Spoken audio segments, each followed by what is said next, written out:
heard that unity is strength. Let's prove it. Unite and be strong.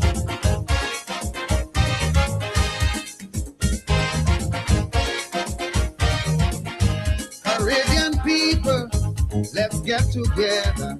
Unity is the answer. This world is getting smaller. We have to unite if we must survive. Unity is what would keep us alive. Nothing else. Let us protect ourselves. What we need is one Caribbean. We need one Caribbean. We have too many borders, too many flags, too many passports, too much immigration. All we need is one Caribbean. We need one Caribbean.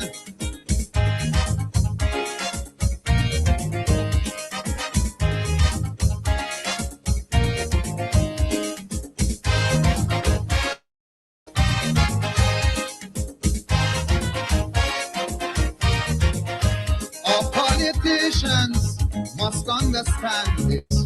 We need much more than simple lip service. Let us pool the resources that we got so we become more than just little dots in this world. The mighty control. What we need is one. We need one Caribbean. We need one, only one. We need one Caribbean. We have too many borders. Oh God, too many flags. Too many passports, too much immigration, when all we need is one. We need one Caribbean. We need one, only one Caribbean.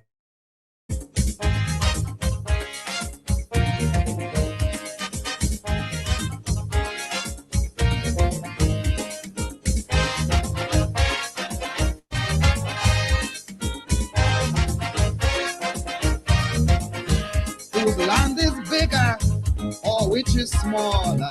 In a disaster, that doesn't matter. Mistake has long dictated. The time is now when we cooperate. Can't we see? We need unity. All we need is one Caribbean. We need one, only one Caribbean. We have too many borders, too many flags, too many passports, too much immigration. All we need is one Caribbean. We need one, only one Caribbean.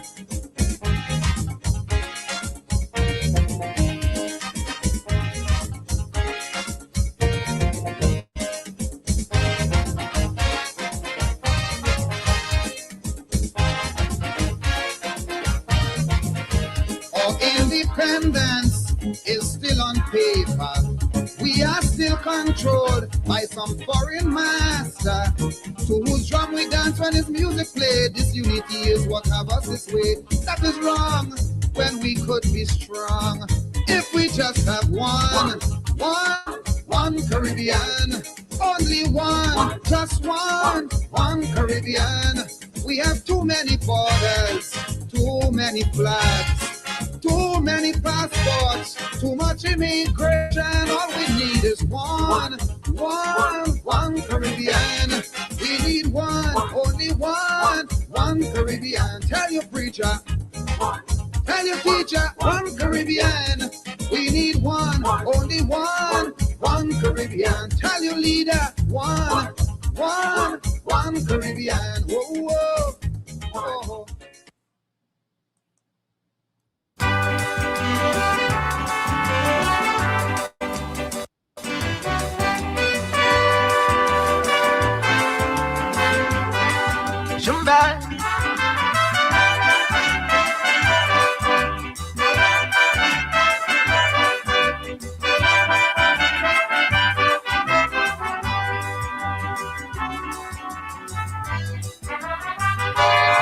If I like, ask Kamal about the bacchanal down at the convention when Ivan asked Williams, Doc, why Venezuela don't want we to smelt her? Doctor, can you tell me Why Jamaica vex with me? Eric say, tell Manly and Burnham I got oil. Let Barrow kiss me tail, oil don't spoil. Three of them come like three blind mice. Don't you know? Manly, Burnham, Barrow. They're running about only setting strife, cutting their tails with Venezuela's knife. Did you ever see such jackasses in your life as them three blind mice?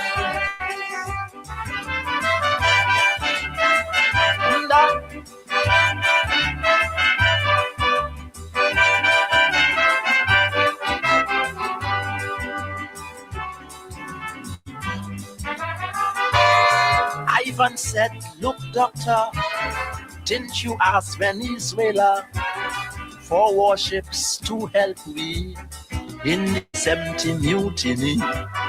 From Barrow we get rum, from Manly aluminum. Burnham feeding we with rice, yet you calling him a blind mice. Eric said, let Burnham keep he rice. I've got oil. They will have to pay my price. Oil don't spoil. Three of them come like three. Don't you know? Burnham, Barrow. I treat them like if they were my wife. I give them money like peas by Christ, but it's my own throat they're trying to slice. Them three blind mice. So true.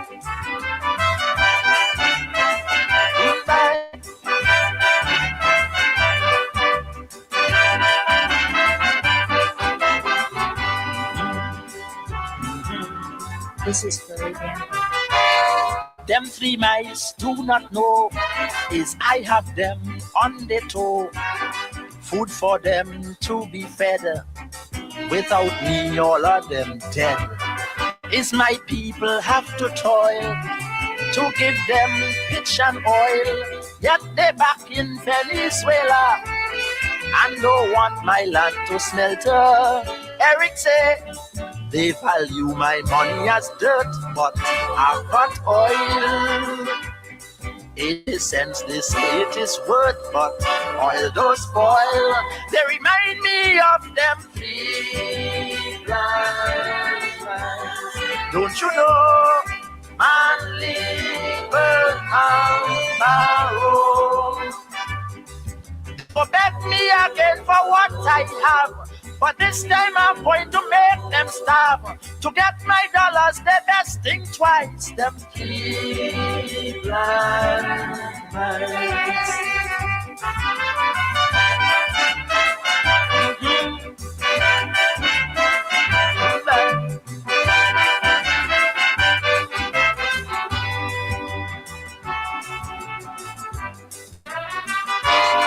If I lie, ask Smiley.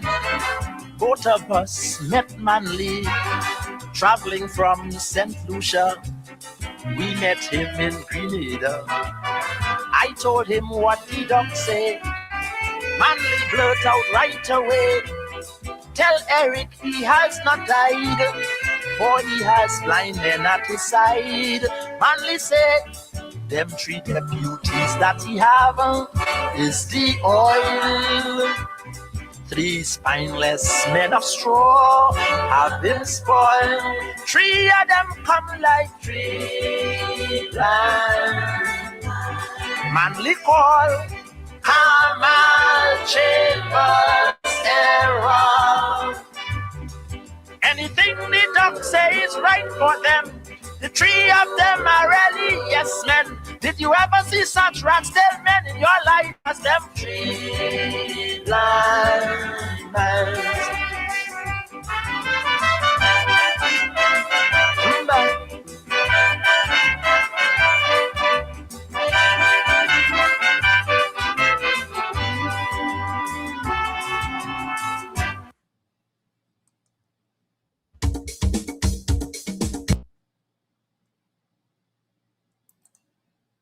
The election is now over. A hard and at times bitter campaign has come to an end. On the results, the People's National Congress, in the interests of peace and stability in Guyana, has agreed with the support of the United Force to form the government. One of the more serious tasks facing us at this moment is the attainment of independence at the earliest point of time. One of the disturbing features of the election, which we have noted, is the apparent cleavage existing in our society, brought about by colonialism and 7 years of mismanagement and misrule. It has come to our knowledge that despite the years of disaster suffered by the people of this country, a large section of the electorate was persuaded of its interests to vote for the party formerly in power as a result of the dishonest and opportunist propaganda that, unless that party was returned to power, those people would suffer. The new government, headed by me, intends to show by its actions in the immediate future, and indeed throughout its term of office, that this is not true. The problem of racial cleavage, racial antagonism, and distrust, which the last government allowed to develop during its term of office, is still with us. But our government recognizes this as a challenge which it intends to accept and which it is determined to overcome. My government considers that it is a matter of the greatest importance and the utmost urgency that an atmosphere of relaxation be established immediately. The reduction of tension, which is already apparent and which will become more pronounced every passing day, when it is realized that not only are we intent on being fair and just, but also that we have at our disposal the means to carry out our intention, is merely the first fruits of our attainment of office. Enemies of this country would like to see racial division and antagonism continue. They will not have that satisfaction. The government recognizes that its duty is to rule in the interests of all the people of this country. It will dispel the fears of the apprehensive and confound the hopes of those who seek the destruction of this country. To be specific, this government holds that all the people of this country are equally important, whether they belong to a large group or to a small group. To us, the Amerindians are important. To us, the Chinese are important. To us, the Portuguese are important. To us, the Europeans are important. To us, the mixed races are important. To us, the Africans are important. To us, the Indians are important. In short, all Guyanese are important and valued members of our community, and we cherish them and consider that as a government, it is our duty and privilege to guard, protect, and further the real interests of all. It would appear that the would-be destroyers of this country have sought to convince our Indian citizens that they have cause to fear because of the removal of the former government. We can assure our Indian citizens here and now that rather than cause for fear, they have much to hope for from the new government. This government is not bent on the confiscation of property. This government will not pursue policies likely to bring the races into collision. This government will maintain law and order. This government, while in office, will never declare its impotence to see that the lives and property and personal safety of any citizens are protected. We are fully aware that attempts will be made in the future, as in the past, to create disturbances. All of us know who are likely to create disturbances, and who think that they have some benefit to be derived from chaos and violence. We have no benefit to derive from such things, and we will stamp out firmly and ruthlessly any disruption of the calm and steady progress which we are determined to establish and maintain in this country for the good of all. We ask for time, patience, understanding. The damage done over the last 7 years cannot be repaired in a day. We cannot and will not condone and accept the nepotism and corruption of the past 7 years. Changes are necessary, and changes will be made. But no one who is honest and possessed of ability need have the least apprehension. The results of the election and the formation of our government are not to be considered a victory for one party, but a triumph for the whole Guyanese people. There is nothing to gloat over. Nobody is pumped up. But all of us are, I am sure, sobered by the realization of how near we came to having our country destroyed, and how arduous were our endeavors to give this country the chance to live, to breathe, to survive. It has been reported to me that some established organizations have made representations to the British government about Guyanese affairs. I wish to announce that in the future, I shall seek to hold discussions with the Mahasabha, the Hindu organization, the United Sadr Islamic Anjuman, ASCRIA, GAIL, the Chinese Association, and of course with the Archbishop of the West Indies, the Roman Catholic Bishop of Georgetown, the Ethiopian Orthodox Church, the Congregational Conference, the Methodist Body, and other religious and cultural organizations. My purpose as Premier is to establish a consultative democracy. And now that the majority of the Guyanese electorate has declared in favor of the government in power, it is my wish that Guyanese in and out of the legislature, with malice towards none and goodwill towards all, will settle down to the engaging task of binding up the nation's wounds and charting a new course, a new road of peace and prosperity for Guyana.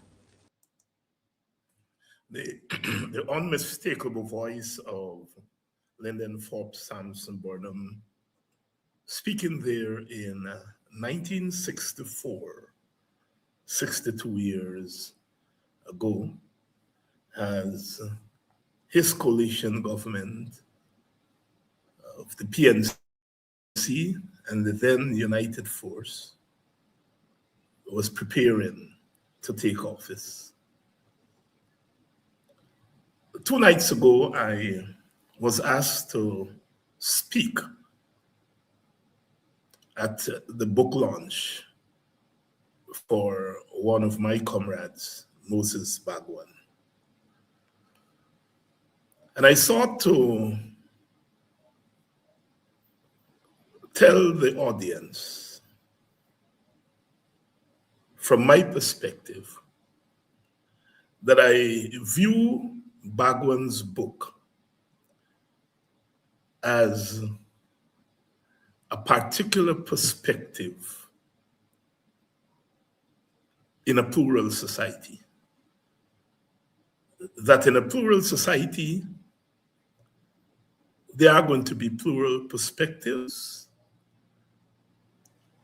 and the plural narratives. I made reference to the split in 1955 that ultimately produced the PPP and the PNC as 2 polar perspectives and worldviews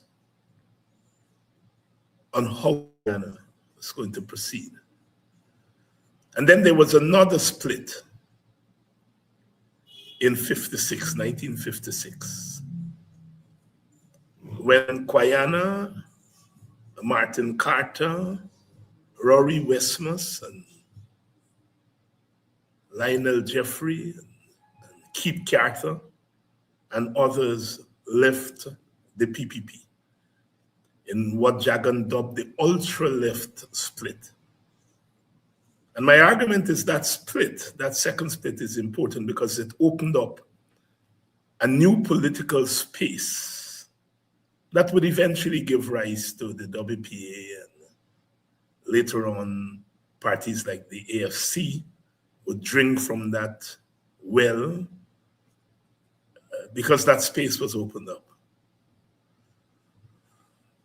I called it the independent space. It may not be an apt description, but the point I was trying to make is that in our plural society, there's no single story. There's no one story. That is why some people instinctively reject the one Guyana nonsense that this government is trying to promote. But I wanted to impress that because I think in societies like ours, we tend to reach for the homogeneous, even if it means silencing the heterogeneous. It's one of the challenges of nation building in a plural society.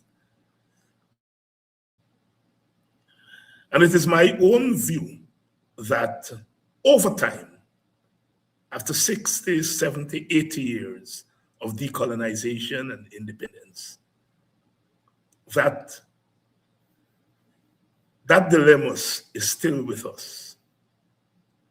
I read Clement Rohi's autobiography. I read Bhagwan's autobiography. They're telling the same story of the same time, but you wouldn't believe that these two people are talking about the same thing. And nothing is necessarily wrong with that. Nothing is necessarily wrong with that. And so as I was driving home, I thought, I said, you know what?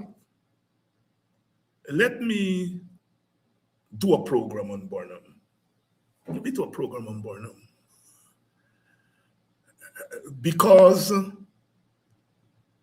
we live in a time, the time of social media, that things are moving quickly. Information is moving very quickly, rapidly. And what we call the past is really yesterday or the day before. What about 40 years ago? That there's a danger in developing a society which is not aware of its own past. And even when it's aware of its past, it wants to superimpose that past as the only narrative of the past of the country. It's dangerous either way. And so I thought, having listened to this independent narrative that people like Moses Bhagwan and Guyana and so on represent, I think it's only fair to hear the perspective from the Burnham side. If the Bhagwans and the Guyana were talking about the independence project as oppositionists, as something that goes beyond state and statecraft. To understand Burnham, we have to situate Burnham, or anybody, but we're talking about Burnham tonight. We have to situate Burnham within the context of statecraft. neither Bagwan nor Guyana led the government of the country. They had ideas, they served close to government, but they did not serve in government. And so I think if we want to make sense of our country, we have to come at Burnham within the context of statecraft. And I think often that's lost on Burnham people, it's lost on Jagan people, it's lost on Guyana people.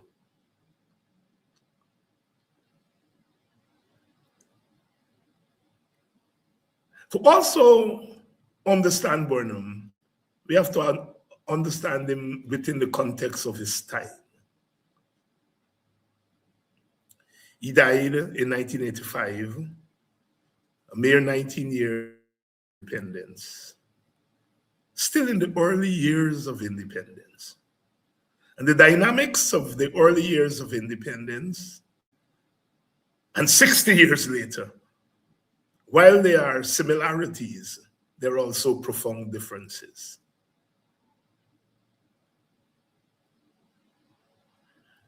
And so I want tonight to, I'm tempted to say begin this conversation, but I don't think it's beginning. To broaden this conversation in an understanding of Guyana. And at the time of independence, I talked about Jagan's exhortation, workers of the world, you have nothing to lose but your chains. Burnham talking about the destiny to mold, and Guyana, this confounded nonsense must stop. And I proffered at the time that to understand and to tease out the complexity of our Guyana and our Caribbean from our perspective as Guyanese, we need to read them separately and together, because they're dealing with the same phenomenon: decolonization, independence, and post-colonization. But they expose different attitudes because they're coming from different places. Jagan is coming from an international communist place.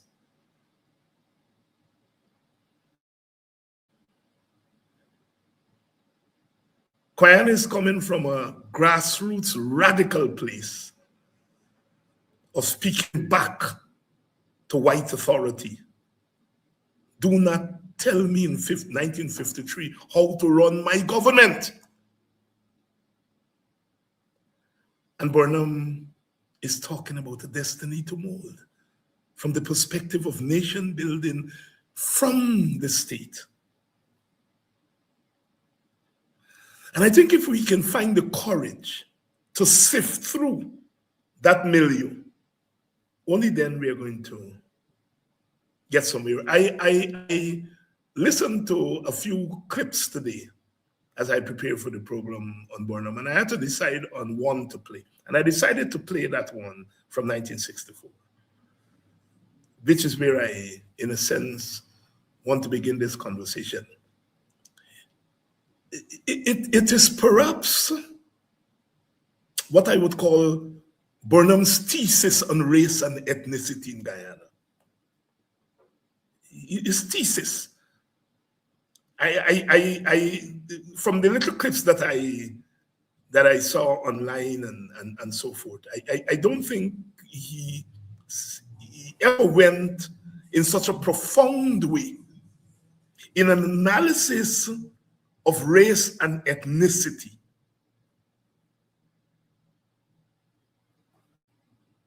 And the reason I want to start there is because when I look at Burnham's party today, in a sense, it's a party that is afraid to go where Burnham went there in 1964. And my frustration, because the PPP is not afraid to go there, neither the past PPP nor the present PPP. The independent strand, the Guyanas and so on, have never been afraid to go there. But there's something about the present PNC that is afraid to confront the problem of race and ethnicity. Burnham, of course, is a statesman. And he's saying that we are going to beat this thing. But that was not.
All right, here we are.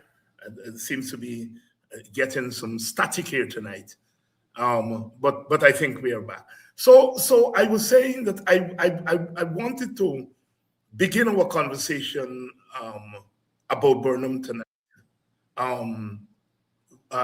from that perspective, because I think there is something to be learned there. The casual researcher looking at how the PNC deals with the question of race and ethnicity would want to conclude that Burnham did not deal with the issue. And so I played that to really say that Burnham did have more than a perspective on race and ethnicity, that he had an appreciation that it was a fundamental problem, that he dedicated his government from the standpoint of government, how to deal with it. I have here tonight Vincent to this program. I have a lecturer at the University of Guyana, Dwayne Benjamin, and we're expecting young Kibwe Copeland, who is the chairman of the Burnham Foundation, to join us later. So it's one of those conversations that sometimes it's difficult, but we have to have them. And, you know, I want to, my friend Turkey, who's a PNC member, who remonstrated with me the other night and said, man, you talking too much about the past and history. Nobody want to know about Moses back one and all them kind of things. Me want to know what happened now. So I dedicate tonight's program to my friend Turkey, because I think it's a necessary conversation. And I think sometimes we underestimate Dwayne and Vincent, where our people are in terms of their gazes and what they're looking for. On my Politics 101 program, the clip that has the largest viewership, 500,000, was a program that I did with Dwayne and Vincent. Ipadaji did that program on books, and a clip from How Europe Underdeveloped Africa that I was reviewing has 500,000 views, followed by my discussion of the origins of the word Douglas. 281,000 views, followed by Shama Solomon, one of his letters on Son Chapman, 161,000 views. I think sometimes we underestimate our people's interest in these issues. And so I thought, for all of those reasons, that we have to talk about Burnham. We have to talk about Burnham. And I didn't want to bring on people who critique Burnham, because there's a kind of predictability there. Not that the critique of Burnham is not valid. It is valid, because the independent strand that I talk about, in a sense, is a critique of the status narrative in our midst. And I wanted to bring on people who know about Burnham, because I think that is always very important, because there are people who like Burnham, chat about Burnham, but don't know much about Burnham beyond that he was their great leader and they love him and so forth. But I wanted this discussion to go and to start from a place of informed discussion. Even if biased, as it must be, but informed. Informed and biased takes you to a different place from when you are biased and uninformed.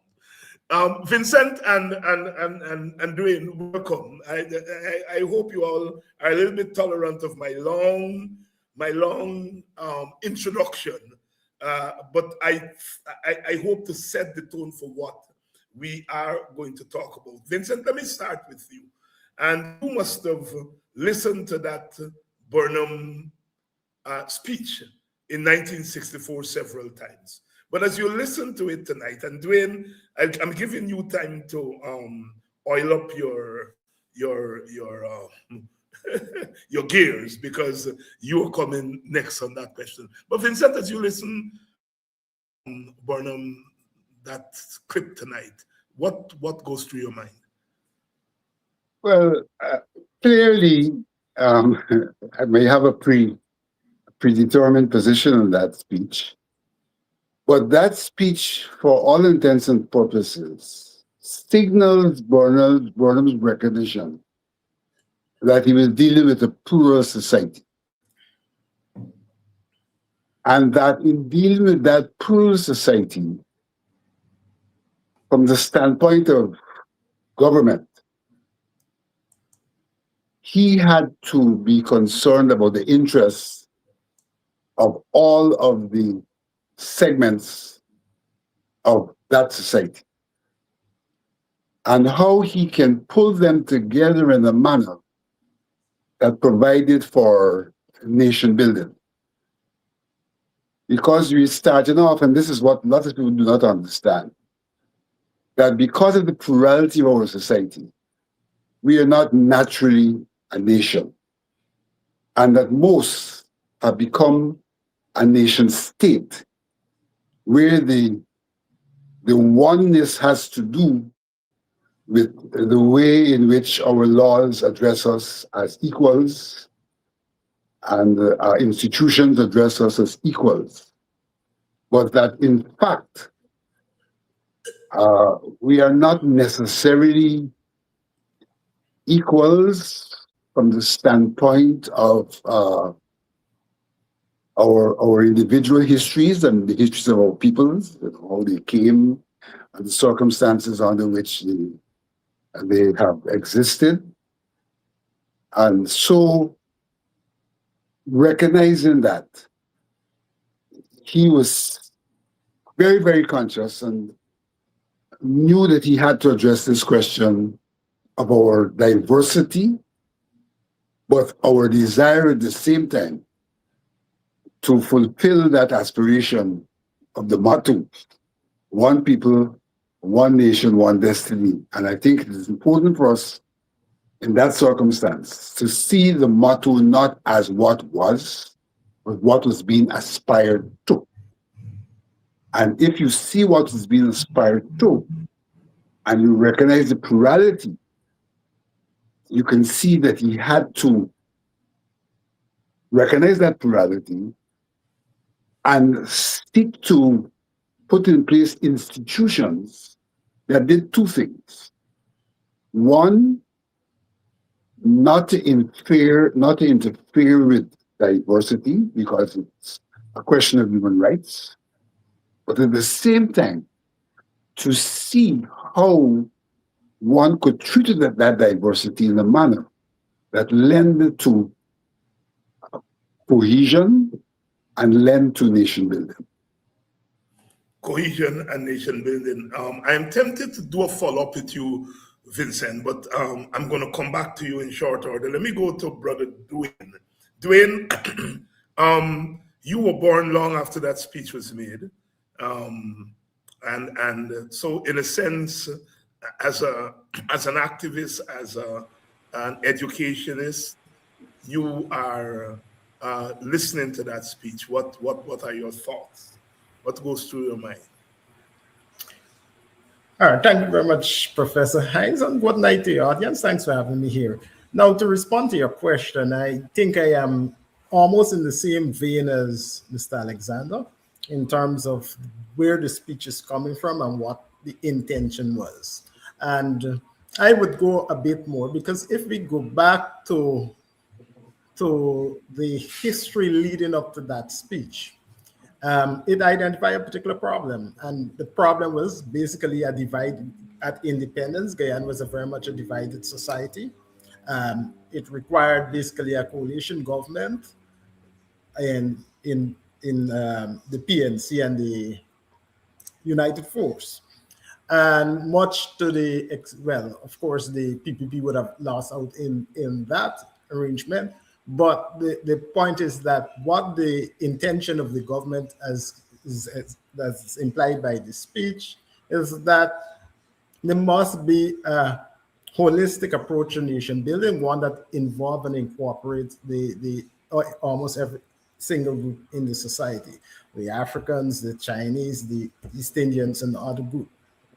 So that the recurrent theme of that, outside the nation building and social cohesion, had more to do with achieving national unity. But if we go beyond that and see what was done following that speech, a lot of the policies basically were geared towards achieving some of those very objectives. But we're going to get there in time. Mm-hmm. We're going to get there in time. I'm going to come back to you with policies later on. Vincent, I'm coming to you because you were there at the book launch on Saturday night.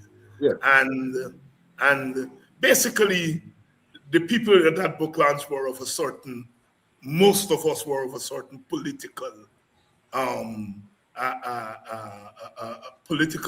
not affiliation, but of a certain political complexion, for want of a better term. We are all people who were around the WPA, in the WPA, and so forth. And it's all well and good. But what Burnham was dealing with in that speech, Sidney King dealt with it in the Joint Premiership Proposal of 1961. There were attempts with the Nkrumah people and so on to get Burnham and Jagan together. That didn't succeed.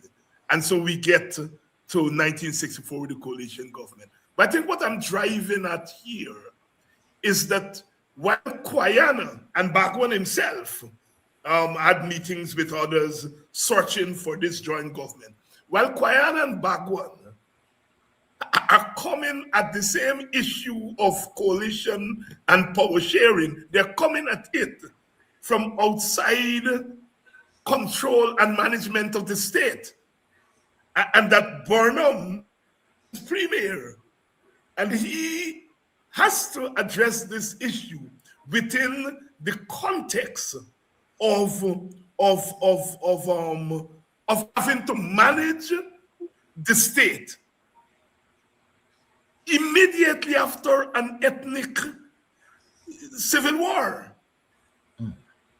All right, and so I want to take you back there, because I think we all, you, Dwayne, myself, all of us scholars and activists, always search for this way of kind of explaining our reality.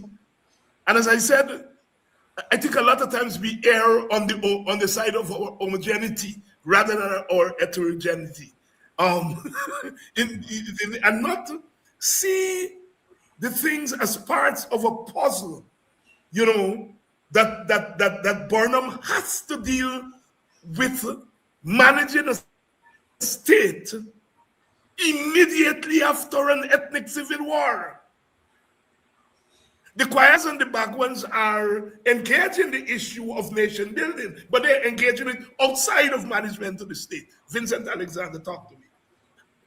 Well, I think that one has to recognize that Burnham himself was of a particular ethnic group. I think one has to recognize that. So even as quote unquote a statesman, he was of a particular ethnic group. And not only did he emerge from the period you're referring to, but he emerged from the political movement in terms of being a part of the PPP, coming out of the PPP, and therefore having an appreciation of the ethnic problem that we were faced with, but at the same time being an African Guyanese.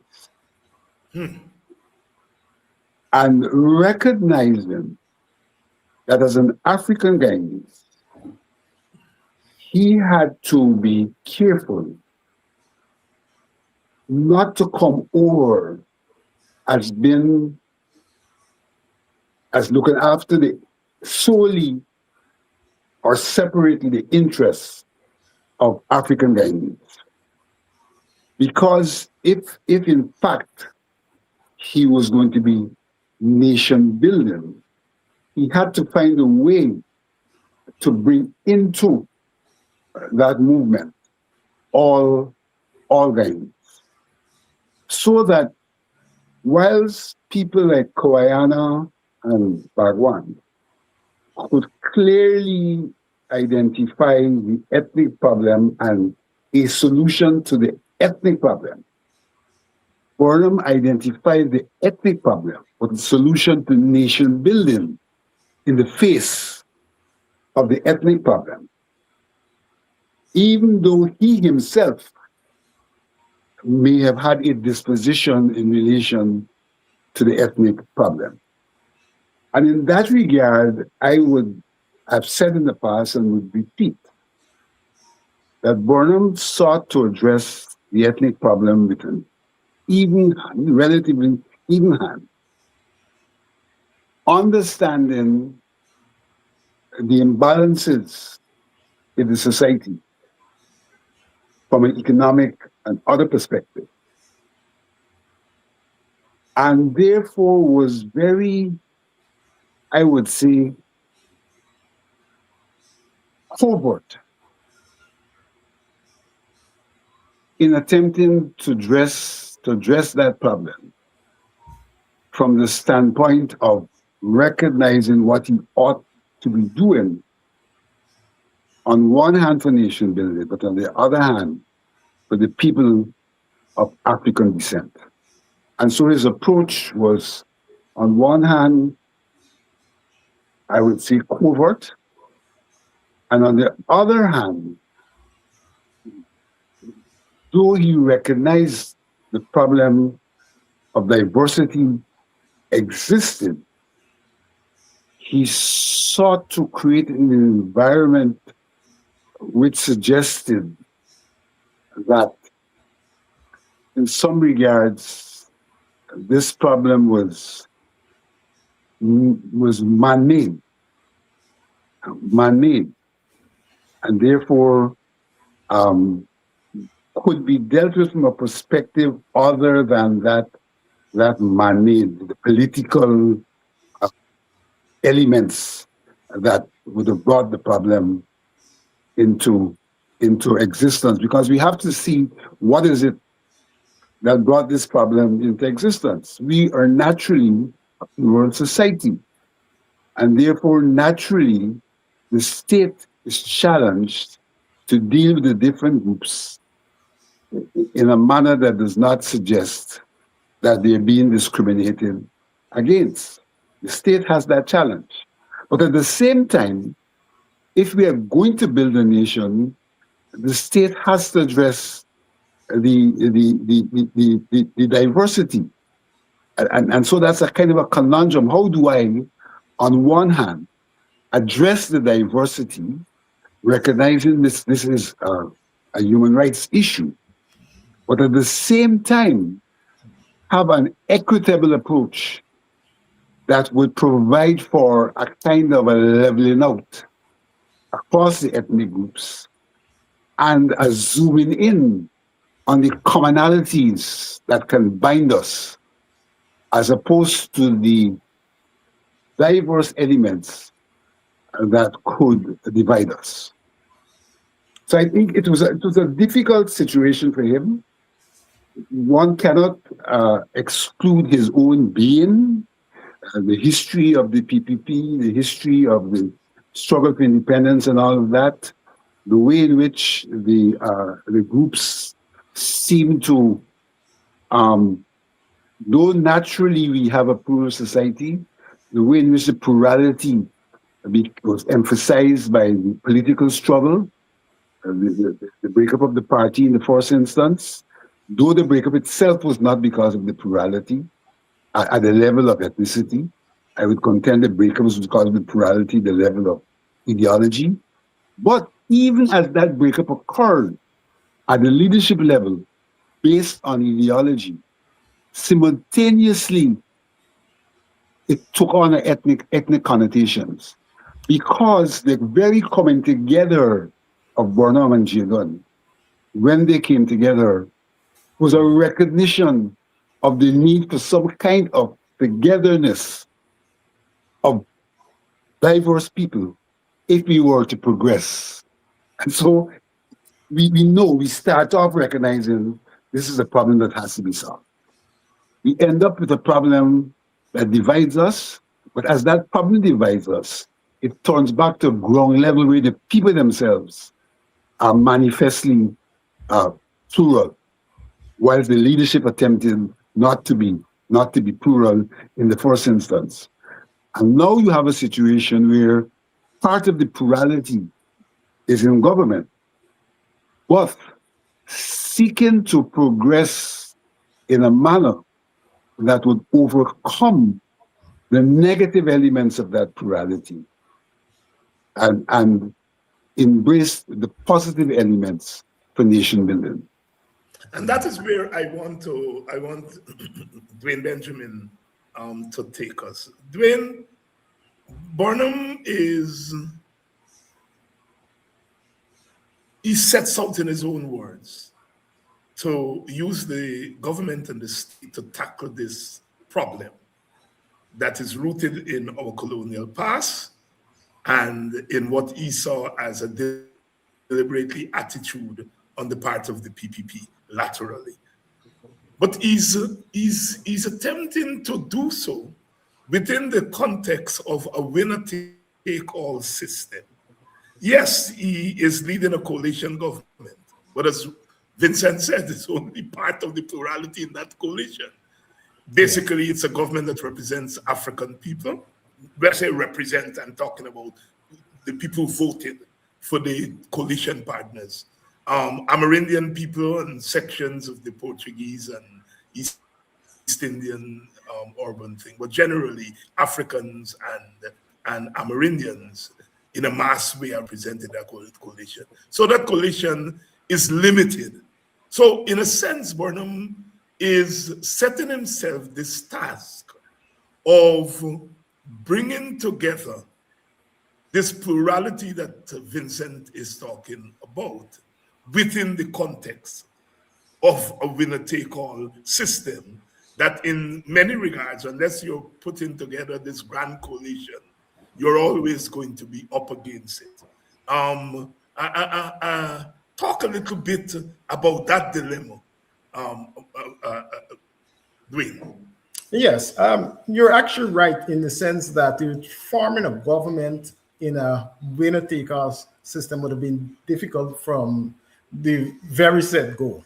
And as much we talk about the problems that Burnham faced in terms of the internal challenges, so far our discussions seems to have isolated the external problems. No. We are going to get to the external. Right. We want to make sure, because part of the premise of this program is that sometimes we don't deal with the difficult part of it, and the heterogeneous nature of our society is very difficult because it's a barrier to nation building. It's a problem that we never seem to be able to solve. Yes, and then when we go to the external and we go to ideology, and in a sense, we are sidestepping this fundamental issue. So so that Burnham attempted to tackle the problem firstly by finding a common ideological basis for the organization society, one of which he defined as cooperative socialism. And if we go back to the idea of cooperative socialism, it's coming out of the idea of cooperatives and the spirits of togetherness that manifests itself throughout our history, coming back from the village movements, the working class movements, etc., and build upon that veteran principle that give us a national ethos or way of organizing our society. But it went beyond that. He pushed the idea of self-sufficiency as a way of bringing people together. The idea of the small man is about creating institutions that create opportunities for all Guyanese, regardless of ethnic group. And I think that much of the debate about the success or not so success of those is based on coming from the ethnic background or coming from whatever political background. But the point is that there's hardly any evidence to show that the government deliberately or in any systematic way did anything that would prevent Guyanese or people from different groups from participating in the process of nation building. Of course, there were challenges in that, and one of the things we have to recognize, as much as we speak about Burnham and much as that we advocate for Burnham's, some of the good things about Burnham is that we were dealing with someone who's a human being, and he wasn't perfect, and in that there were some elements of extremes in government. Now we have to understand that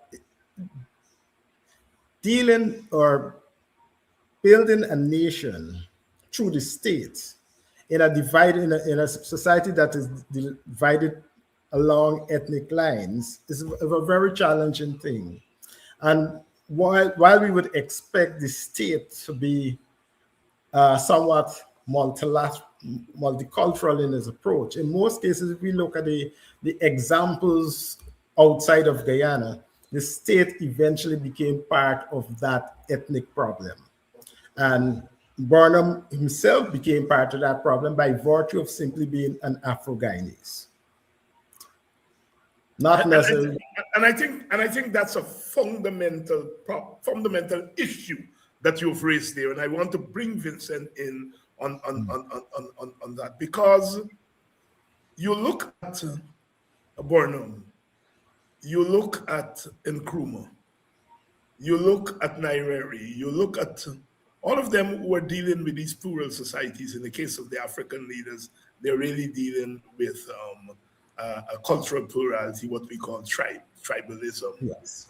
You look at a place like India, where the problem manifests itself at the level of religion.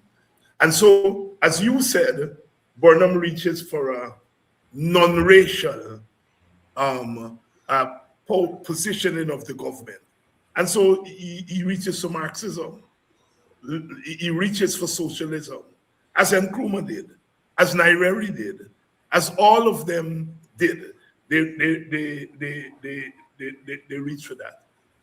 But and then you talk about extremes. And Vincent, I want you to help us out here, because people like myself accuse the Burnham government and actively oppose, critique the Burnham government on the level of silencing of dissent and authoritarian governance. And I'm trying to look back here to say, is this ethnic problem itself, is it related, or does it have a role in what and I'm using Dwayne Benjamin's terminology here, the extremes that some of these leaders reach for? Are we overplaying it when we talk about the authoritarian personality? I'm not talking about the difficulties in governing difficult and complex societies that could itself lead, because I always say Burnham had to deal with a kind of ethnic pushback from the PPP, because the PPP challenged the Burnham for all its Marxism and so on. There wasn't very much difference there in terms of ideology. I think the push from the PPP was ethnic. And then you get now from this tendency, the Guyana Bagwan tendency, is I think pushing Burnham and the Caribbean state from a radical ideological position, And so therefore, you're Nkrumah, you are Nyerere, you are Burnham, you are Manley, and then you're Eric Williams. You are dealing with, in this milieu, in which you are challenged ethnically, you are challenged from a radical standpoint. Burnham is a radical. If he were not in government, he would have been doing the same thing that Rodney was doing. He comes out of that tradition. Eric Williams, for God's sake, wrote Capitalism and Slavery. And so, Vincent, talk to me. I know I'm putting you on the spot. Talk to me about... No, I want to introduce a term here. Yes. In that speech which you played, Burnham made it clear that he was going to be speaking to bodies of people who represented different interests. He was going to be speaking, he said, to the Hindus, the Muslims, the Christians. So he's going to be speaking to this set of diverse... Because you mentioned Askria. Diverse forces. Now, in speaking to those forces, you can see him attempting to do what I may refer to as a kind of a paternalistic approach to leadership, a kind of paternalism. But inevitably, a paternalism lends to a kind of an authoritarian relationship. So that I'm going to consult with you guys, but I'm not consulting with you guys for you to take me in various directions. I'm going to consult with you guys to pull you together. And that is where the strong arm in some regards comes out. That has its own problem because even among the people with whom he will be speaking, they are fractured politically. So you take the Hindu society and you see that you have emerging factions, some of whom are sympathetic to Burnham, some of whom are not sympathetic to Burnham. And so to pull them together as one Hindu set of people in this context of paternalism, the kind of the strong hand comes in some regards, so that a solution to the problem itself lends to a particular kind of approach to leadership. To leadership, you just can't let everything be at the will and the fancy of individual people, individual groups. You'll never achieve what you want to achieve if that were the case. So you have to find some way to create strictures. And I think that is what Burnham, in some regards, though he reached out to the various groups, he attempted to create the strictures that would bring them into a conglomeration. And in that regard, he was faced with the political problem because he's reaching out now to civil society to counter the problem he is faced with in the political arena. But those to whom he's reaching out are equally being approached by the other element of the political arena. And so if he does not create a situation where they get to understand that he is in power, and if they don't collaborate and work with him, it could be to their detriment. And therefore he has to behave in a particular way for that message to go out there. And in that context, to have people decide, well, I'm going to work with this guy. And the fact of the matter is that to a very large extent, much of the society outside of the political resistance, in the first instance, became passive. He was able to pacify in the first instance. And what he also did in this paternalistic approach was to seek to give some recognition to elements that were not naturally a part of his movement. And so, for example, notwithstanding the strictures that I'm talking about, you could see how he dealt with the Gau. Eventually, he gave recognition to Gau. And in that regard, he's saying to them, but I am your man. I'm your man, they are not. But in all of this, he continues to confront the political opposition that's there, that's not a part of the movement that he's trying to bring about. Because clearly after the first split, and even more particularly after the second split, and I agree that there were two splits, you had camps. And these camps were not exposed to searching for a solution outside of their own political domination. And that posed the problem. If the guys you were talking about, Guyana and Bhagwan, were into the drive of probably not political domination, but the political parties and Burnham himself were still in that drive of political domination. And so that's an inherent problem that he himself was faced with. Dwayne Benjamin, you were the one who pushed us here. Any additional thoughts on this dilemma and I think Vincent puts it right, in trying to solve the problem, you are in effect running into a problem. Burnham was and I was struck by that in the speech.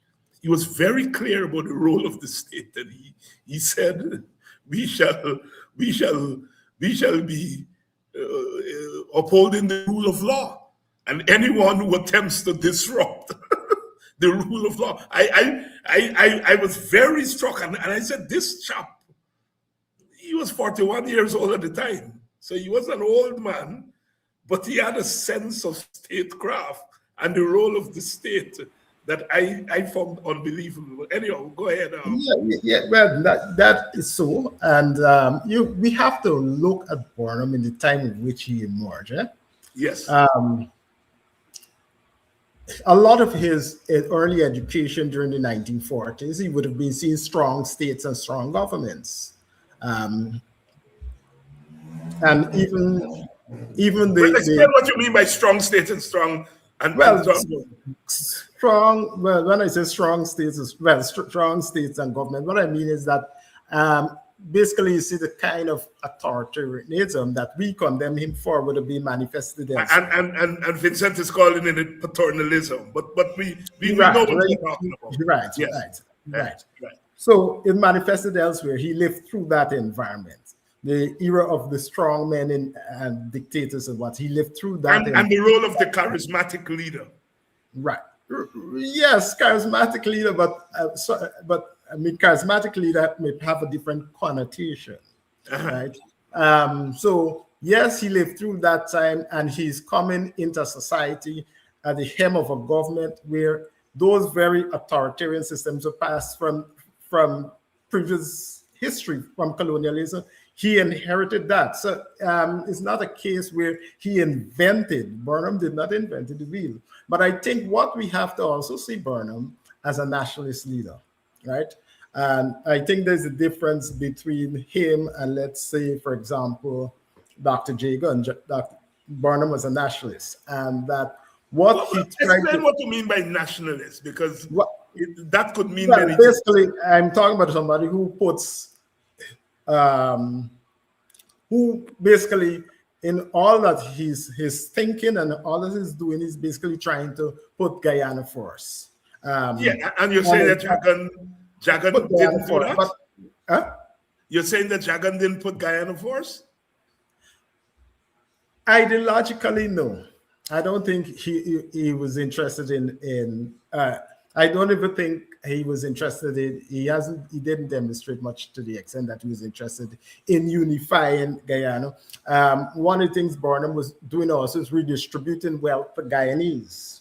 And again, if you look where he was coming from, an environment where essentially the upper echelons of the society were the people who were associated, the upper echelons of the bauxite industry, the sugar industry, and much of those large corporations were foreign expatriates who controlled, as one estimate put it, 5% of the population, but controlled a significant portion of the wealth. And of course, that would have been coming back through the colonial period with the planter class and the domination of the working class and so on. So it's something that he inherited and something he attempted to find a solution for. And one of the solutions was redistributing wealth. How did he attempt to do that? Create opportunities, create what he called an egalitarian society or equal opportunity society for us. But Brother Dwayne, the Indian masses are not seeing that as egalitarian. And that is why I want you to be very careful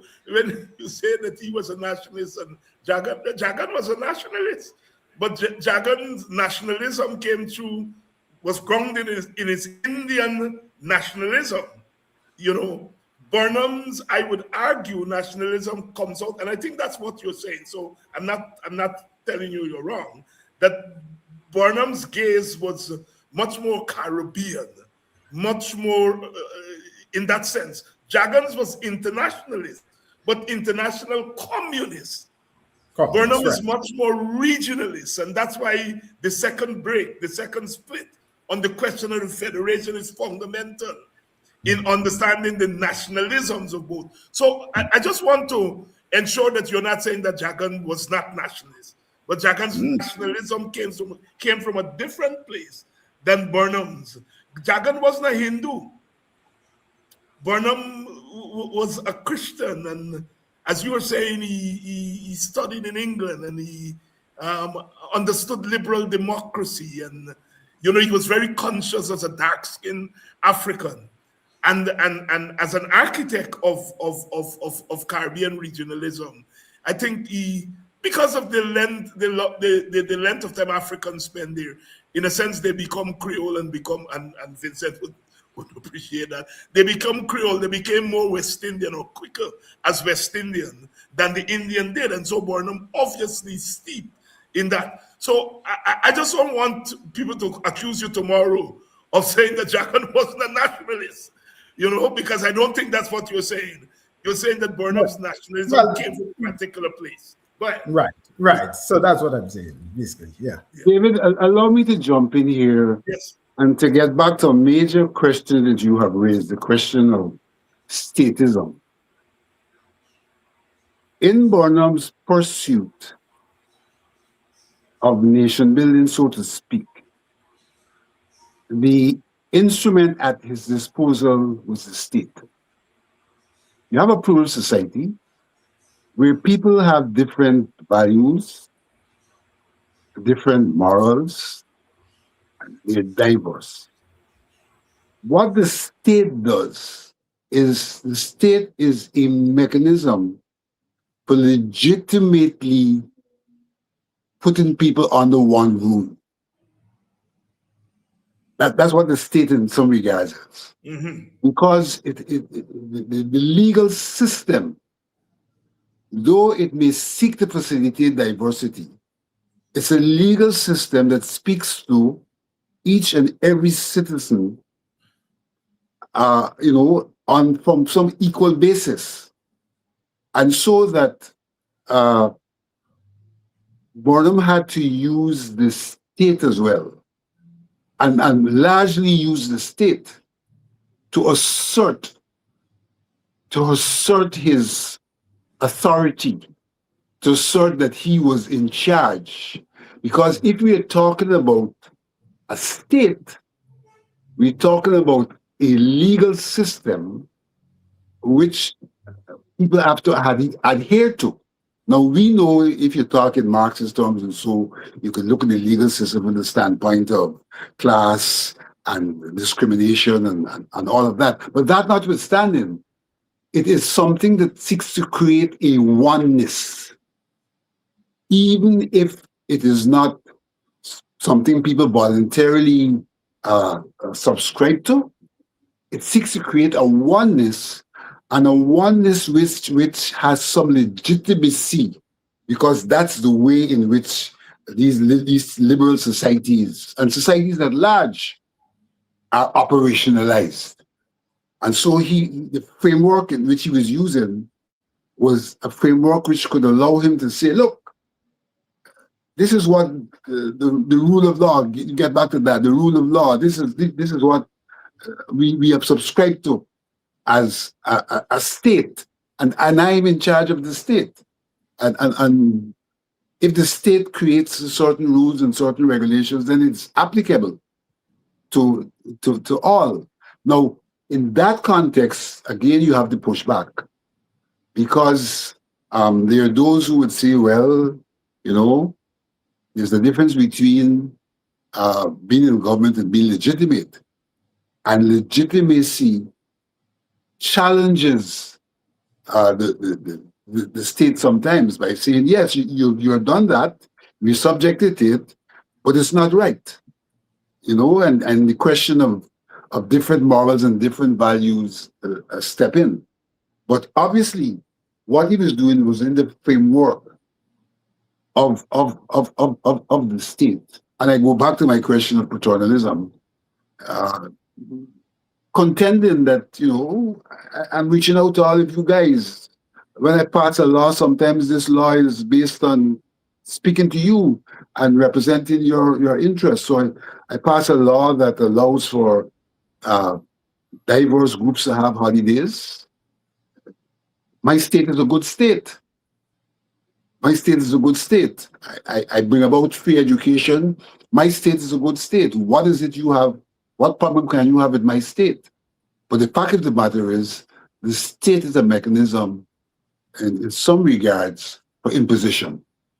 For imposition. Dwayne, let me come back to you, because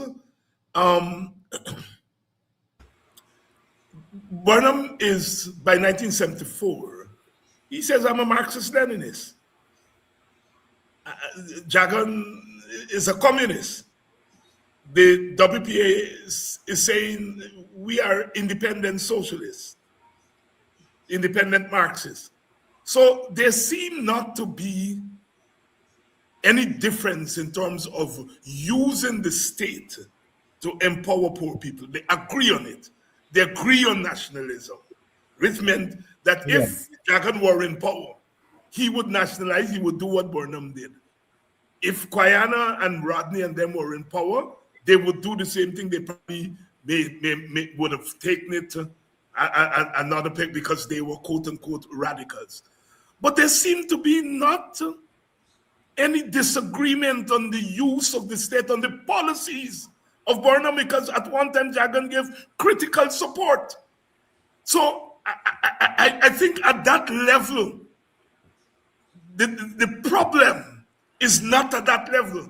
I'm going back to Burnham's inaugural speech in '64, where I think he put his finger on the problem. Yes. Let me jump in here with you. Yes. I don't agree with you that the problem is not this, that level does not have a problem. All right, go ahead. Because whilst across the leadership, there was a similar disposition, on the ground, the disposition is not similar. Right. So that how does the Indo-Guyanese see state control of economic affairs? Yes. Right? And so even as there is this agreement, ideologically, you could still see the way in which the PPP responds to not nationalization, but the management of nationalization, the management of Denver, for example. Yes. They bring in the ethnic element. Yes. So that they're able to maintain their connectivity with the people. From an ethnic perspective, although there is this pretext that they don't have a problem from an economic perspective. So the diversity, we always have to recognize that this diversity we're talking about is a natural diversity that is evident on the ground. There is no, that the diversity on the ground is used. It's used, but it is natural. Right? Whether the politician want it or not, it is there. It adheres in our different evolutions, so that Burnham has to manage a problem where, even though there is commonality about how we fashion the economy and all of that, he has to find a contradiction in how it is actually being managed. That allows him to continue his ethnic control in the context of the natural wronglaying of the people. And one sees after the second split, for example, the way in which Jagan starts to speak about the progressive bourgeoisie, which allowed for him to reach out to the Indian community. And so ethnicity is always featuring in every element of what's happening, although it is not necessarily articulated.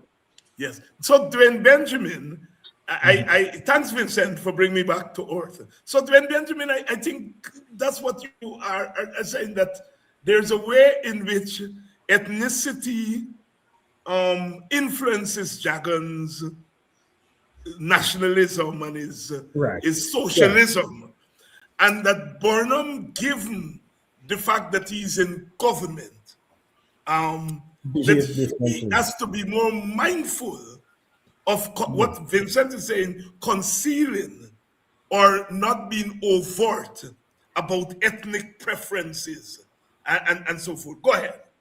Right. So you put it over much better than I was going to say it. Right. And in that, I mean, you find that as much as he tried, he faced the same problem. Keep recurring. He faced the same challenge, the same ethnic problems, and that affected the government in many ways. And if you look at one of his policies, the FCH plan, that would be criticized a lot by the opposition at the time, which is the PPP, and even more contentious after the 1973 election. So yes, the challenges remain despite the fact. And I think that, look, the reality is Guyana, if you look at countries that were in a similar position to us at the independence, a lot of those countries went down into civil wars that lasted quite a number of years. Guyana was spared that. And I think that we must give credit to not only to Burnham and his pragmatism, but also to some extent, we must give credit to Dr. Jagan for that also. Yeah. Dwayne Benjamin here tonight, we're talking about Burnham, and it's a different kind of conversation about Burnham.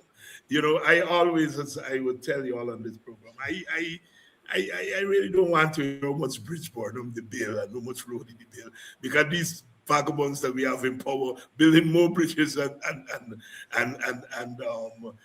roads and so on than Burnham ever did. And so I want to take the conversation beyond. And I asked the question I'm going to ask these two gentlemen here tonight. Burnham did build roads and he did build bridges, some of which are lasting symbols in our society, whether it's the Linden-Soestdijk Highway, whether it is the Harbor Bridge that they've just confiscated. These are infrastructure that he built. What I am interested in is not the infrastructure, but the thinking, the thought process, the outcomes. What is driving Burnham's infrastructure? Because I think you all Burnhamites have to distinguish between Burnham's infrastructure and the infrastructure now, because clearly the PPP is linking their quote-unquote development on infrastructure. So when Burnhamites say, well, Burnham build bridge, Burnham build, you risk falling into that thing. And so what I want you all to do here for me is to put in context for this audience, what is the social thinking behind Burnham infrastructural program? Is emphasis on education, because that was very, very, very key. You and I, Vincent, you, Dwayne Benjamin, myself, we're all products of Burnham's education thrust. Do for me, put it in social context and not necessarily the Ibila Bridge and Ibila Highway. I start with you, Vincent. I want to make a couple of points. Yes. Let me contend that for all intents and purposes, Burnham was a Creole. All right. And one of the problems Guyana's faced with is that Indian leadership has resisted creolization. Indian leadership has resisted creolization. Even Chedi under his communism resisted creolization. If you look carefully at the conduct of the struggle, it was a their struggle against colonialism also had integral to it a pushback from a cultural perspective that pushed back on the natural process of creolization. Right? So that the value systems The value systems that drive the PPP are different to the value systems that drove Burnham. The value systems that drive, in the main, people of Indian descent are different from the value systems that drive people of African descent. And so if you have governments which are dominated by one or the other group, then there is also the issue of a particular value system dominated. Now, African Guyanese were enslaved and had to find their way after abolition, had to find their way. Indo-Guyanese came as indentured. It might have been oppressive, but they never lost their way. They came with a particular objective, and that objective was for materially a better standard of living than they were experiencing in India. We didn't have that kind of juxtaposing. We came from ground zero. They did not come from ground zero. They landed at a particular level and continued along that path. As a creolized set of people, we have adopted largely Western approach to life. Largely the Western approach to life. Whilst one may argue that the Indo-Guyanese are in business and that is Western, that is a means. That is not their way of life. That's a means to facilitate what is it that they wanted. And so, from a standpoint of government, what drives the Indo-Guyanese at this time, who are largely led in a hierarchical structure? We can't ignore that, in a hierarchical structure, where pro-business, making money is what drives them, as opposed to a more welfareist kind of humane kind of African Guyanese emerged out of enslavement. This is something I don't think that will be easily taken. I'm getting to an area here that's going to have a lot of comeback. Yes. But it's the reality that we have to come to terms with, that our diversity has some elements which do not easily lend to cohesion. And it's only the status and, in some regards, the Western or creolized approach that seeks to impose a oneness, which is not necessarily acceptable. And so, when Burnham pursues infrastructure, he's pursuing infrastructure in the Western liberal context of development. When the PPP pursuing infrastructure, they try to articulate it that way, but they are driven largely by a desire to put wealth at their disposal. And infrastructure, in a circumstance where they are the contractors, largely puts wealth at their disposal. So you might have a coincidence which says, look, well, we are building infrastructure and the nation's benefit. But it is largely driven by policies that are pro-business and not pro-people. Burnham infrastructure was pro-people, though it did not interfere with business, except that his socialism interfered with business. And so we must remember something. If we go back into the archives, we will see the PPP criticized Burnham's government for spending too much money on infrastructure. That's a part of our history. If you go and check the budget speeches and all of that, they criticize Burnham for spending too much infrastructure. But look what they are now doing in terms of infrastructure.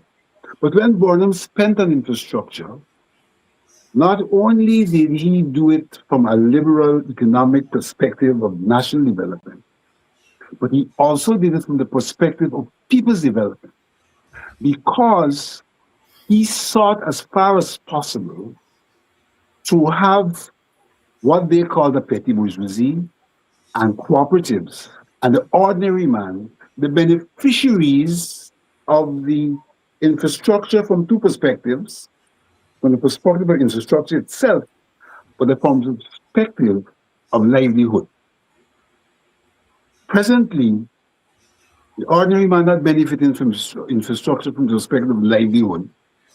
It is the pro-business people who are benefiting from infrastructure from the standpoint of livelihood. And I think this is a difficult discussion to have, but it's one which is necessary, because we have to be able to identify the antagonistic and divergent elements of our diversity, even as we look towards the convergent elements for the purpose of nation building.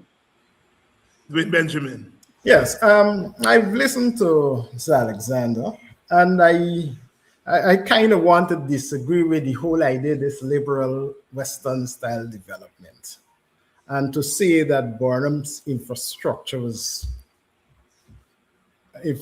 expenditure was along that line. Because if we take a look at some of the major infrastructure projects, the MMA Abari schemes, even the highway, the Linden Suicide Highway, the Demwara Harbor Bridge, is connecting people. This is connecting people and giving access, giving the cooperative movement access for the produce and goods to be able to move. And I think that's where a lot of his focus was. And I think that it is part very much the socialist approach to development, the socialist central plan development approach, as well as investing in the human resource development. And I think if we look at, while he was condemned to spend a lot of it on infrastructure is very small compared to the expenditures on health and education. And once we expand on health and education, of course, we're talking about investing in people. So much of what we talk about people-centered development, Burnham started that very early after independence.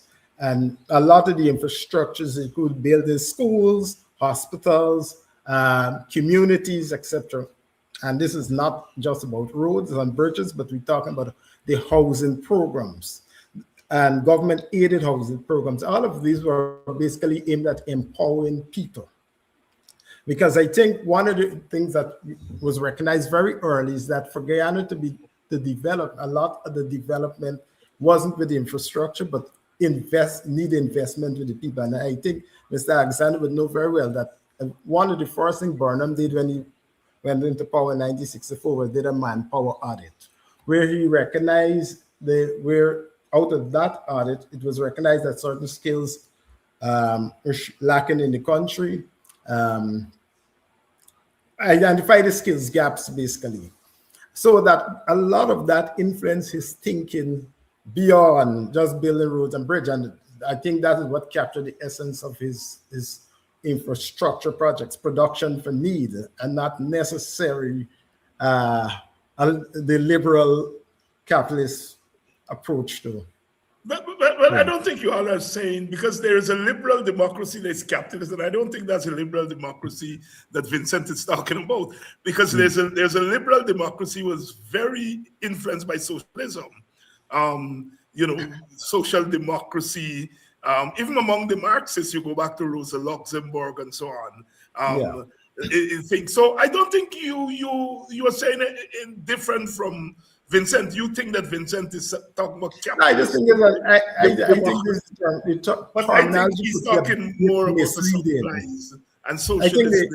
I think the terminology could be a bit misleading to say that someone who from 1970 onwards said that tell the world that we're cooperative socialists, but you have infrastructure that is liberal Western style. It's kind of contradicting. So yeah, but what I'm saying is that Western liberal democracy itself is divided between the capitalist liberal democracy and the more socialist leading democracy, the one that the Scandinavian countries use, the one that we in the English-speaking Caribbean as generally embraces a different kind of social democracy from the United States. But Mr. Alexander, go ahead if you want to. No, well, I think, David, you have come to my rescue in some regards in articulating where I was going,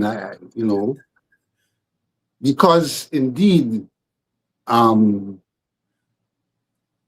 your examples of the Scandinavian countries and all of that, because it is true that what Burnham did in terms of infrastructure was focused on people's development. If one talks about the growth pole approach to development, which talks about infrastructure, you can see that in that growth pole approach, where Burnham did infrastructure, it was not infrastructure that simply facilitated business. It was infrastructure aimed at giving the ordinary man an intake into business. So when, for example, he built the fish ports, right? And he built them and he said, this is specifically for cooperatives to use. It was infrastructure, it's growth pole infrastructure, but it is not the open market, in kind of approach to infrastructure that you will find in some of the Western countries. So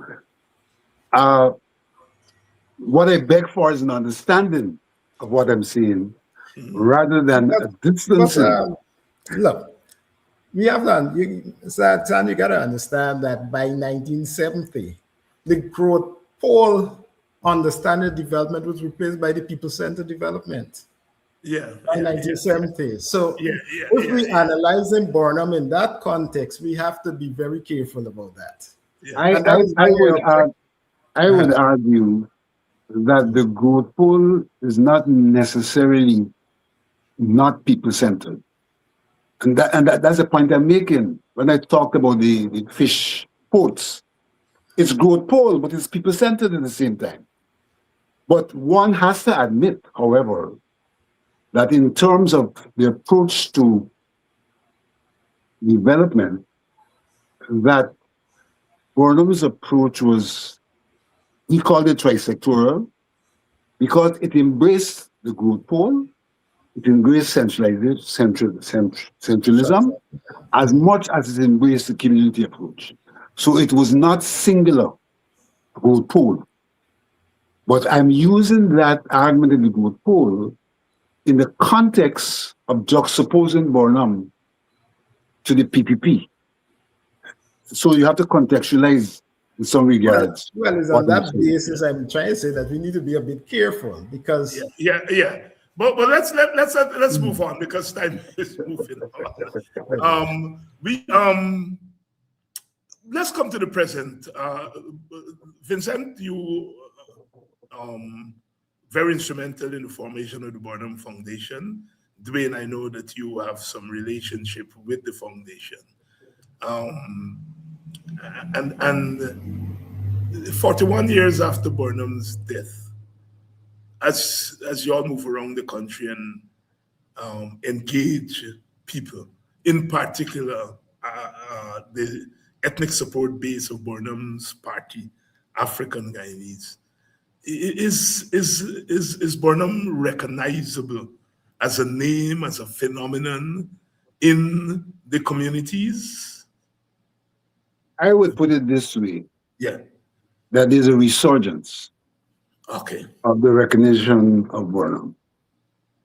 where there's a deficiency, it's among the younger generation, because the communication infrastructure is used in such a manner as to demonize him and or to omit him from the narrative.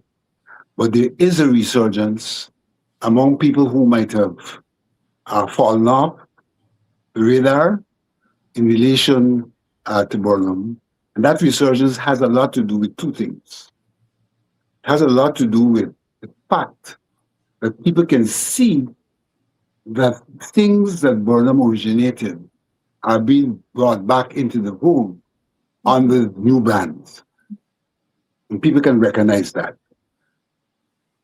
Additionally, the nationalism, the dignity of the Guyanese person, people are recognizing that the Burnham period lent more to that, so that they, in their own awakening of where they're at, are saying, you know what? We were better off as Guyanese in terms of our Guyanese personality, in terms of respect and self-esteem and things like that. So there is a resurgence, but there is that problem that the younger generation, because of the communication technology and communication strategies and so in the country, are not necessarily being exposed to that history and those realities, and so sometimes are adrift. The same question for you, Dwayne, but I want you to factor in the role of the political party, in this case, the People's National Congress, in keeping Burnham's legacy alive, in witnessing for Burnham. Implicit in my question is whether the political party is an effective instrument in keeping alive the legacy of their leaders, or whether in fact that is the kind of task that lies outside of the political party. I think I'm asking you a couple of questions there. Yes, you asked me a lot of questions. Those are serious questions, and questions that I think we have to have a straight and honest discussion around. The first thing I'm going to say is that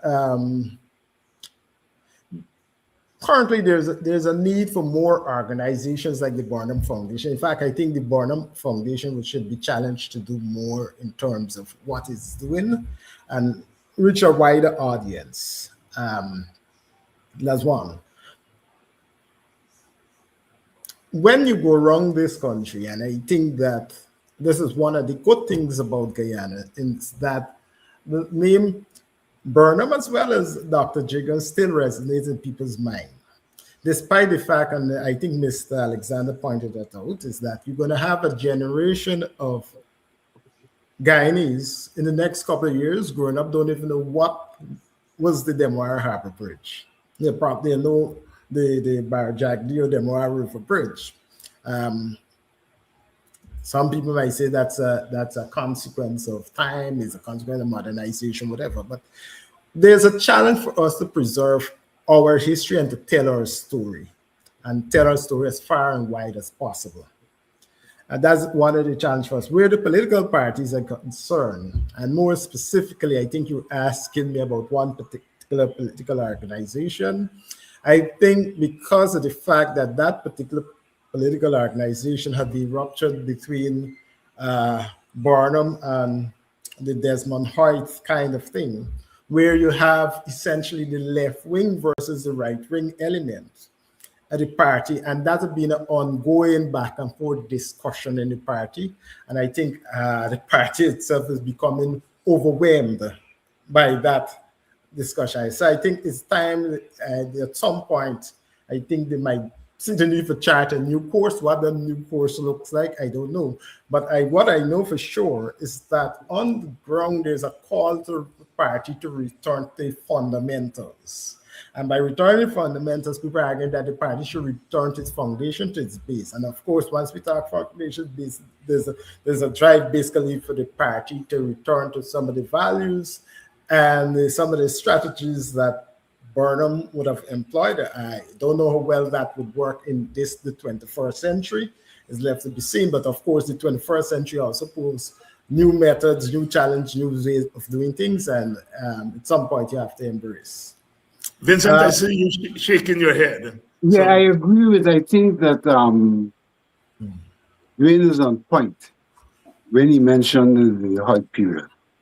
I think that there was a fracturing and a rupturing of the continuity of Burnham in many ways, including even memorializing and commemorating his legacy. And that is one of the reasons for where we are at.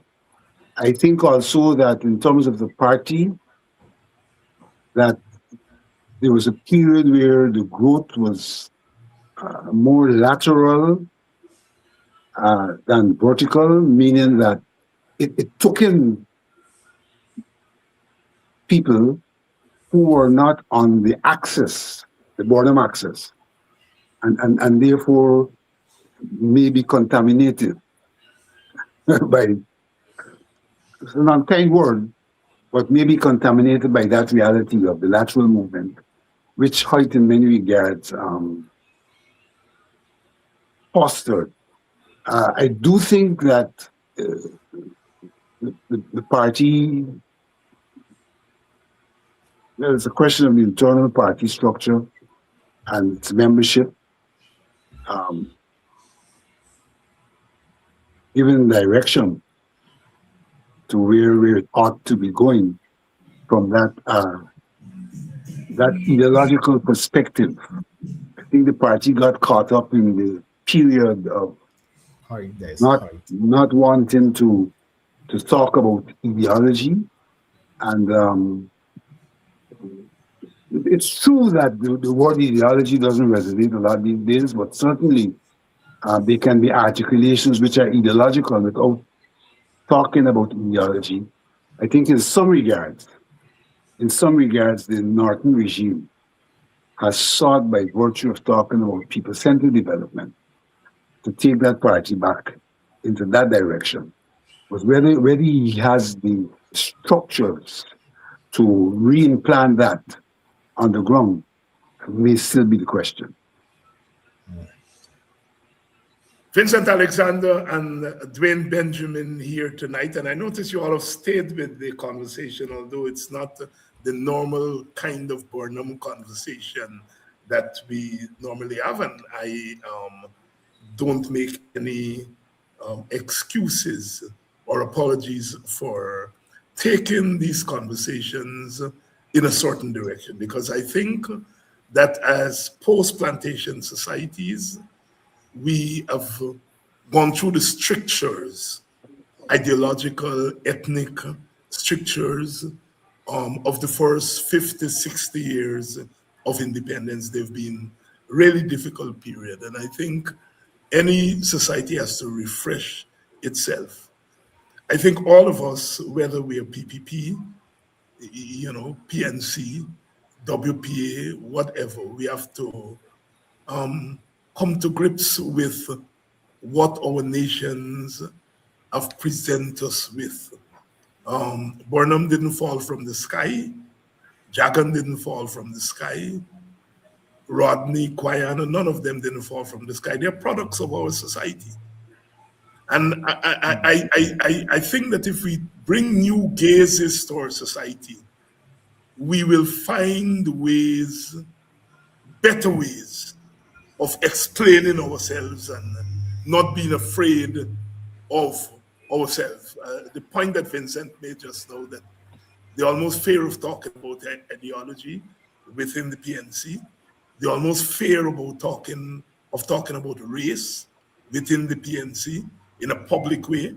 And it's not confined. I can tell you, in my own WPA family, there probably is much more, we are much more at ease talking about class and ideology, but not of race.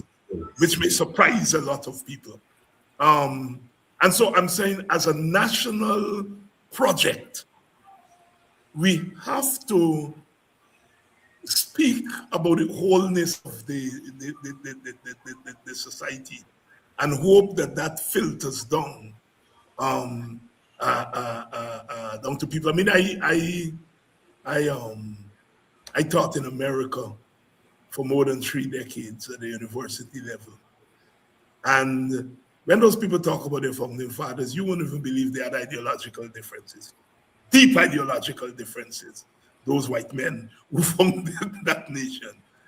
But I've always marveled at how America has been able to present them as founding fathers, as if they were no difference, of fundamental differences.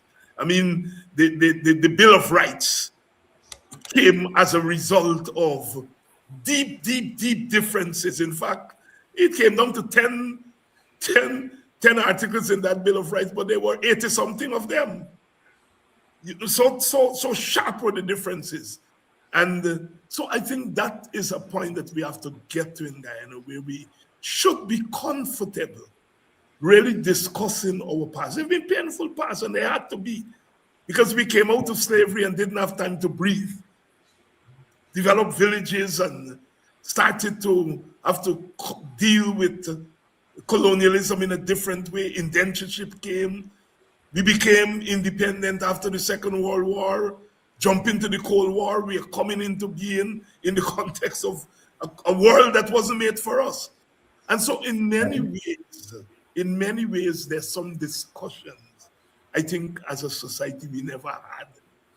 You know, the British chopper, king head and all kind of thing on their way, you know, figuring out the economic system and the political system and so on. We have not had time to really sit down. And so I am deliberate about these conversations. I'm not going to be charged, well, David, why you didn't ask them about whether Burnham was a dictator?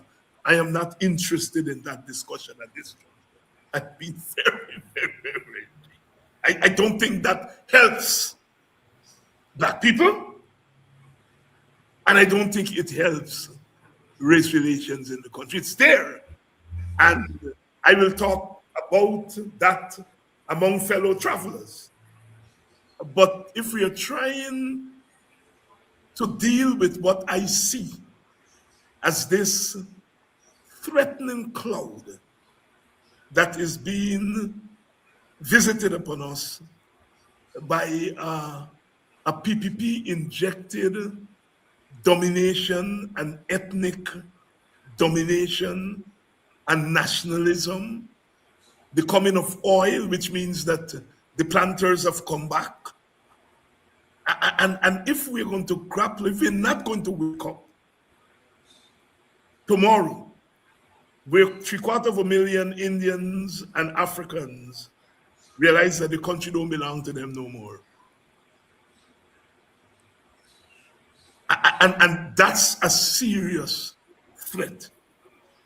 And, you know, as an African Guyanese, I have to be more concerned about it, because Indian Guyanese may be able to engage that world to a certain level. I don't think Amerindians and Africans are going to be able to. And so therefore there's a certain kind of conversation. I will have to do as the Calypsonian Black Stallion said, wait, Dorothy, wait. I'm not saying that that conversation is not necessary, but I think that conversation is more injurious to African Guyanese at this time. And so therefore I am interested in another conversation. And it's that kind of conversation that I think we have attempted to have here tonight. Some people may have wanted more Burnham red meat. Some people may have, like I said, may have wanted more anti-Burnham red meat. I'm not interested in that at this juncture. Wait, Dorothy, wait. Closing thoughts. Dwayne and then Vincent. I think it's very good, as you rightfully said, very good to have these conversations. I think we should have much more of these conversations on our leaders of the past and how they influence or shape our societies. short and crisp. I have found that there has been a timidity in our attempt sometimes to have this kind of conversation. And I'm referring to the Burnham Foundation itself. There's been some timidity. There are those who, that's not what they're into, period. They don't, when you get into that kind of conversation, they see it even as being anti-Burnham. But I do indeed believe that there is a need for that kind of conversation from the Burnham perspective. I have talked about a project of the de-demonizing of Burnham, which for me really means contextualizing Burnham. And that contextualizing will allow you to be critical of Burnham, but in context, understanding in the final analysis its interest as a nation building. Vincent Alexander, regular Dwayne, you must come back more often. Nice having you guys, and like I said, for me, it's the kind of discussion that I'm interested in. Thank you all very much for coming on. And for you, the audience, thanks for being patient. As my friend Turkey said, man, at times you got to talk more about what happening today. And look, I'm a political person. There's no doubt about that. But, you know, we have always been called upon in countries like ours to multitask. So that one is the political activist or politician. One is also the teacher. One is also the analyst. And they're all wrapped up together. So there are some nights I can't do the red meat. You're sick in the stomach if I got to do red meat every night. So I'm begging you, Turkey, be a little patient with me. I got to do Moses back one sometimes. You know, I got to do Burnham sometimes. I got to do Jagan sometimes. I got to do history. You know, I was remarking to my comrades, I think, today, that I am not a trained historian. I'm a trained political scientist. But everywhere I go around this country, people refer to me as a historian. And I stopped resisting it. I stopped telling people I'm not a historian because I think it's insulting to them. Because in their minds, I am a historian. And I think that is what is important. They feel that I do something with history. I bring history, although I'm not a trained historian, I bring history, and I see that as part of my duty. And in the end, for me, all of that is politics. All of that is politics. I myself like red meat, and sometimes, most times I tune in to my friend Mark, and I get plenty red meat. You know, Mark don't play. Right? I tune into Sherrod when I want a kind of barbecue meat. You know, I tune into Kedaki when you get the meat, very good the meat cook up in rice and what we call cook up rice. And if we all do the same thing all the time, I don't think we're making some progress, right? And so I ask for patience. We have to have these conversations that we're having here tonight. And I think people of our generation, Vincent generation and my generation, we owe it to you all, especially on this Burnham thing. I think people like Vincent and myself, coming as we did from two different political perspectives, I think we are two different political, but who are able to work together in a common interest 40 years later, 50 years later. There is something about our example that has to seep down into the community. And that is why we have to have these conversations. I love you all, always, because without that love, we are doing nothing until tomorrow night.